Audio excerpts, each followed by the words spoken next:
Welcome back, ladies and gentlemen. This is Snack. We do have live tournament action coming at you right now. It's going to be between Hectic and Jason at TvT here on TvT Bo1 ALT, but that's not the best part, ladies and gentlemen. We do have Windy on the line with us. Windy, how you doing, brother? I'm doing great, thanks, Snack. So happy to be here. So happy to watch a great TvT game on TvT. Always leads to good, strong macro games with some wonky play in there. Absolutely. You know, it's so interesting to me how the metagame for TvT has evolved over time. It used to be like tank wars in the center of the map, where you know players couldn't get anything done. It's like a stalemate instantly with maxed out armies. Yeah, that usually happens in the cross-fallen positions, but in these positions where Jason is to the north of Hectic, it is going to get Jason a big advantage if he goes for some kind of mech play, because he can just siege up the natural and almost part of the main into Hectic. So it could be very, very difficult for Hectic to break out of that if he's not careful about being contained. Yeah, I agree, and it's one of those things that players have just figured out new and improved ways to battle it out here in this TvT matchup. So pretty good stuff. Oh, there's a player that's disconnected 2 times. I'll go take care of that. You want to continue casting here? Tell us about. Oh yeah, absolutely. You know a little bit about these players, though, don't you? You've met any of them?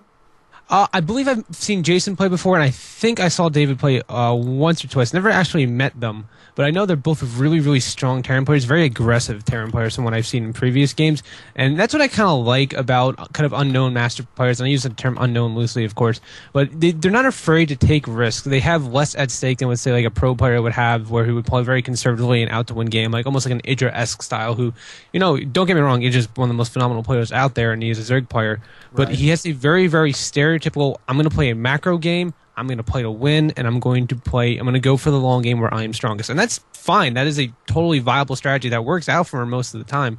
But what's great about these Masters Terrans and in these mid-Master Leagues, they're so aggressive. They're not afraid to take that risk. They're like, I'm not afraid to go all in at the 12-minute mark for no reason at all. And that's what, some people see that as like weakness. You know, some people see that as just a way of just kind of changing the metagame. Kind of a weird wall off out of Jason, though. I'm not really sure what the reason for this is, but it's not too big of a deal. Yeah, not too big of a deal, but it is a little bit funny, isn't it? Yeah. But it looks like it's going to be relatively effective. We do have, whoops, if I can click in the correct position, Jason trying to take out Hectic's Tech Lab here with an SCV. He actually did a fair amount of damage there. Yeah. But we do have our first Reaper going to be out on the field here for Hectic. What's your take on these Reaper openings? I'm interested to hear, Windy.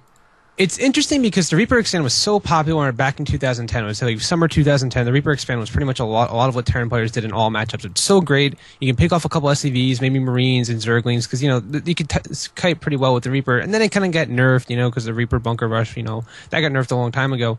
Right. But there's been this 3 Reaper thing that boxers started doing, and it's great because players are expecting it more. But when a player like Jason goes for like a 1 gasless expand and only has about 3 Marines on the field, 3 Reapers will pretty much 2-shot a Marine, and they'll take minimal damage. You can see right here what I'm talking about. Yeah. There you go. And there's an SCV to soak up damage. He will get the Marine. They do have a higher rate of fire.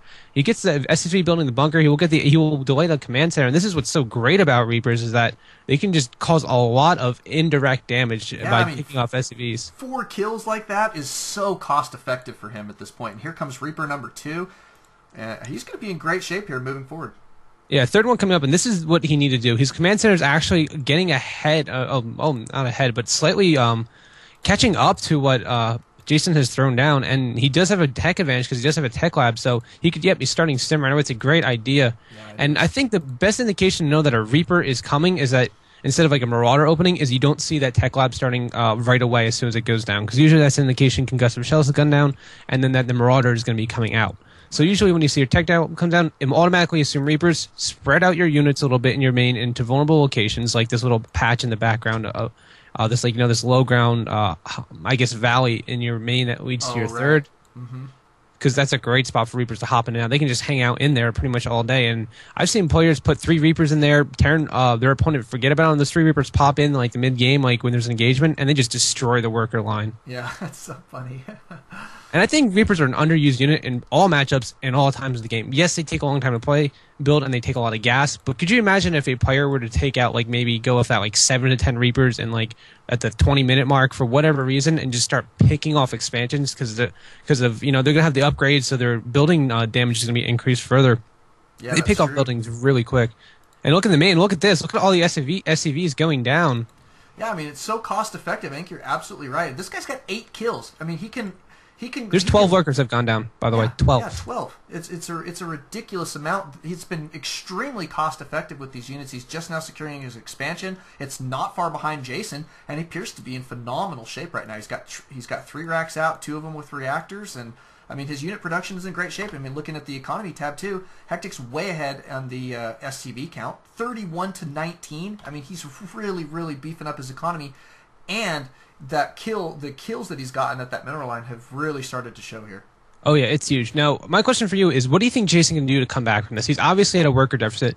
Is his response maybe drop aggression because Hectic Druid doesn't have the mobility to deal with drops, or does he need to go for some kind of contain to kind of make his opponent worry, like, oh, maybe he's going to kind of go all in. He is behind. He's probably doing something drastic. What do you think Jason's best response to this? I think there's two standard responses here. I think the first one that you mentioned is absolutely a great idea, to go for drop aggression. Keep your opponent kind of defending their base, poke in and out, be as cost effective as you can with those drops, and be careful not to lose them when your opponent does decide to push out, because you're going to need those for defense eventually. That, or start to play very defensively and try and beef that economy up as quickly as possible. And generally what that means is siege tanks, and a good bunch of bunkers here and there. And you can see that it looks like Jason probably going to go for that. You can see him destroying these rocks here. Going for the third, I think, is probably a good bet for him at this point, and try and play defensively here. Be on top of looking for his opponent's potential drops, because he can't afford the kind of losses that he's already sustained much longer. No, not at all. And I think don't forget that. I mean, there's 78 to 52 supply. A good portion of Hectic supply is into those workers, so the army differential isn't as great. Although he does have 28 Marines out there, they won't be able to break the front of Jason, especially builds a few more bunkers. But I mean, it's going to start stacking up pretty soon. But this is the point that Hectic needs to move and do damage, because if you wait for another maybe 2 minutes, Jason's going to be on the same economic standard and probably in position to take a third grant, because he's taken out the rocks already, whereas Hectic hasn't. Right. So you can't sit on your lead too long, because it's just never going to be cost effective. And it looks like controlling the watchtower, so smart to have a Marine there, especially the one controlling between the 2 bases. That is the one you need to control. And wow, that is a huge Marine medevac force. And they have stim and combat shield. Yeah, these guys are beefy, man. And Jason does need to be a little bit worried here. And I like that he's backing out. He's going to be hitting this bunker up pretty hard here. We're probably going to see him even pull a couple SCVs. He's going to need them, I think, for repairs. The longer he can keep this bunker alive, the better shape he's going to be in. But the heal here in this army is going to be really effective. And here comes your attack. Yeah, both players stemming up. Wow, Jason's force is just getting obliterated. Even +1, just seconds finishing away, as well as combat shield. If he could have stalled that out for a little bit longer, he would have been okay. Yep. But it just goes to show you what those little bits of upgrades can make a difference. And there is fast game coming out of Jason. Yeah, I agree. I think it came down to, he should have pulled, I think he should have had 4 or 5 SCVs at least sitting there waiting when he saw that push coming. You can't survive an attack like that without pulling SCVs, and he waited way too long to pull them. No, absolutely not. And I think another thing, he should have built more bunkers. Like, they're recyclable. There are 100 minerals at the output, but you're behind. You need to be defensive, because an attack like that can outright kill you. And I think if he had built 2 more additional bunkers and pulled SCVs, he would have crushed that force overwhelming. He would have been ahead on upgrades, because he had that +1 finishing up, and he had siege tanks on the way. Yeah. I think that was definitely Jason's game to lose in that position.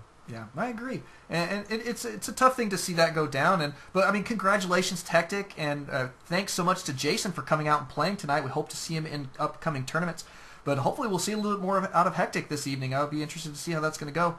And don't alt tab, ladies and gentlemen. Always alt Starcraft. We'll be going into our next game here momentarily, and we'll catch you guys then.